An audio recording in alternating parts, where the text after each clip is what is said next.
It's The Social. We're on talkSPORT 2. Sam, Ellard and Flex from United View with you until 5 o'clock. We're now talking all things Manchester United, and we're doing that while we're watching the highlights of Sunday's game on our big TV in this wonderful studios on the... I'm going to do a gym right here on the 17th floor of the News UK building. Beautiful. It's actually quite a gloomy Wednesday afternoon, isn't it, on March the 6th? But Flex, let's talk all things Manchester United. You took the lead at the Etihad on Sunday, and, well, it took a late flourish from Man City to end up winning the game 3-1. Man United 6th in the table, 11 points off 4th place. Okay, maybe 5th place could be enough to get Champions League football. 6 points off Tottenham. They have got a game in hand, though. That's against Chelsea. Looking back on the game on Sunday, your overall reflections? The maximum that Man United could do, really. Wasn't really surprised. This notion of like, oh, how the mighty have fallen, Man United, sitting back on City, that's not a Man United side. Newsflash, we already know Man United are in the mud. Like the gulf in class and the lack of quality that Man United possess in comparison as well, in general, but in comparison to Manchester City, there wasn't anybody really who gave Man United a chance of winning. Can I say, in terms of the setup, I agree with you. I think that was a fine way to set up. And Chelsea set up in a similar way a couple of weeks ago. And they caused City some real problems on the counter-attack. They had real pace in Palmer and Sterling in particular, who did get in behind and cause them some problems. And they both had really good games. I just thought, with Rashford and Garnacho on that counter-attack, both players...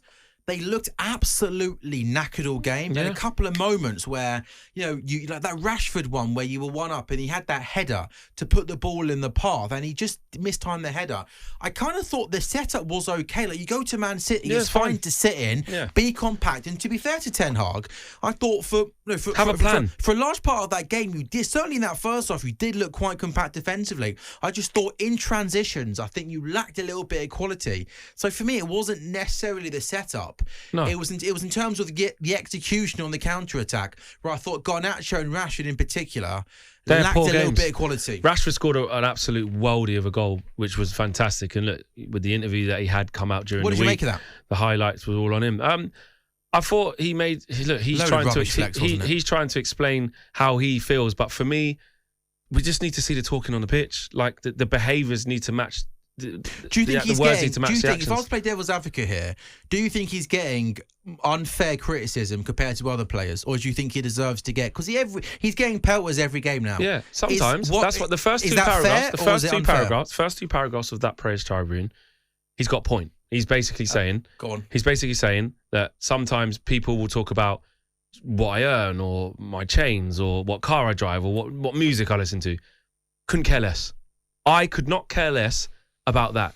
And he's right. If we've seen it in some of the difference in reporting when Phil Foden bought his mama house versus when Raheem Sterling bought his mama house, and how it was reported in the papers. Sure. So those biases are absolutely there. However, my pushback towards that was, that isn't all of the criticism that you're getting. Of course, people who do that, I think, are idiots, because it's not to do with Marcus Rashford's hairstyle or his chains or the fact that he went to a concert.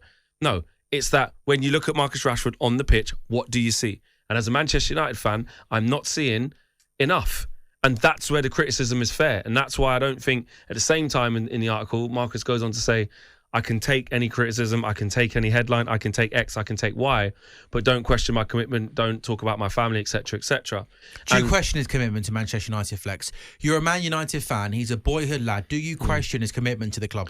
Well, I question it because his words aren't matching his actions. So you think it's fair? So when I'm seeing him at Newcastle looking like he's not putting a shift in, when I see him at Luton sort of allowing Ross Barkley to sort of just chudder away, when I'm seeing him maybe shirk out of tackles, I'm going, it's one of two things, Marcus. It's either something is seriously going on away from the pitch, which we're not aware of right now, which you are literally saying, my head's not in this, I'm struggling with something, or you don't care. But you know what? That's a really good point.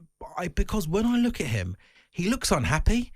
Just in general, just every time I see the guy, but he's off saying, the pitch, he looks an unhappy guy. But he's saying don't be like that. But in that players' tribune, he's basically saying 99% of the time I don't even like talking to people. I'm an introvert.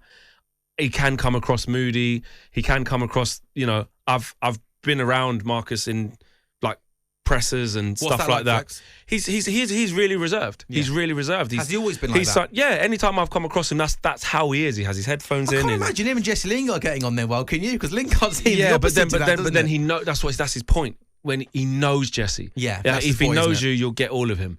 But I do see that from Marcus. And when you speak to people around the club about, Marcus with his media stuff, and even when he does interviews, which he doesn't do too much of after games or before games, sometimes when he scored the winner or something like that, but he doesn't, even when he speaks, he's not an extravagant person. He's very softly spoken, I think, isn't he? He's just softly spoken, and he is quite an introvert. So again, I don't mark people down for that. Like, I'm not one of these people that's like, unless you're the loudest in the room and you've got all the jokes, like the Jack Grealishes, the James Maddisons, they're quite refreshing, aren't they? Ivan Toney's outspoken, Declan Rice. It's nice to see that when we see that. This current crop of England players do come across. Absolutely, but Marcus actually isn't that. But again, when we're on the pitch, what output are we seeing? And more to the point, I've seen you do more. Yeah. I've seen you at a different level. So something's wrong. I think that's why maybe we pick on him more than others, because we know he has that ability. Yeah. We know he's got it. And I think, for me, it comes from a place with a good heart, because I'm not a Man United fan, but I want to see this England player. I want to see him beating guys. I want to see him with a smile on his face, that swagger when he cuts in. Because he can do it. Of course he can do it. Can do it. And you're right, he does look a little bit unhappy. But yeah, look, we hope that I want to see him. I want to see him playing with a smile on his face and getting back to his best. Anything else to take from that game? Were there any take? One positive I thought I would say is I think Onana's starting to look like a top goalkeeper. Like a couple of balls getting whipped in, and he's claiming crosses, punching. And I think that's really really good to see, isn't it? Yeah. Are you celebrating the goalkeeper? That's where you're at now. You're celebrating a couple of good collections. I'm celebrating him not throwing in the ball in the back of the net. That's the positive, anymore. Isn't it? Yes, because that's what he was literally doing Flex, earlier in the season. I want you to earn your money here. I know this is not a new question, and you're probably going to get asked this question every single week on this show. But the manager's future, we know it's up in the air. You're performing well below where you need to be, certainly with the money's been spent. We know there's new ownership, a new football structure in place. Your opinion, do you want to see Erik ten Hag as Man United manager next season? I'm 50-50. Do you know why? No, do you know why? He must know by now. It's been nearly 2 years he's been in charge. Do you know why? Because I haven't always been on the fence. That's how you know something's happening. You've been 10 Hag in, haven't you? Exactly. Now I've gone down to 50-50. And now for me, what I would say is that I can see why Ineos would make a change. I could see why Ineos would get to the end of the season and look at Man United and say, well, we haven't got top four, which in my opinion we're not going to get. We didn't win the FA Cup, which in my opinion we're not going to do. They haven't played particularly great football. And Erik ten Hag isn't our guy. We didn't appoint him. We didn't bring him in. So we want to get the guy that we all agree around the table with, whether that's Dan Ashworth when he finally gets there, Omar Barada, Jean-Claude Blanc, Dave Brailsford, whoever it is, all of us get together and agree on our guy. So I just don't think Ten Hag's going to show enough between now and the end of the season for Ineos to say, I'll tell you what, we'll keep him. You know what, we've got a break, but I'm going to push you more on Erik ten Hag at 4 o'clock, and maybe we'll also take a different look as well at some of the other options that maybe Manchester United could bring in. Final question, top 4/5th place. No chance. Maybe fifth.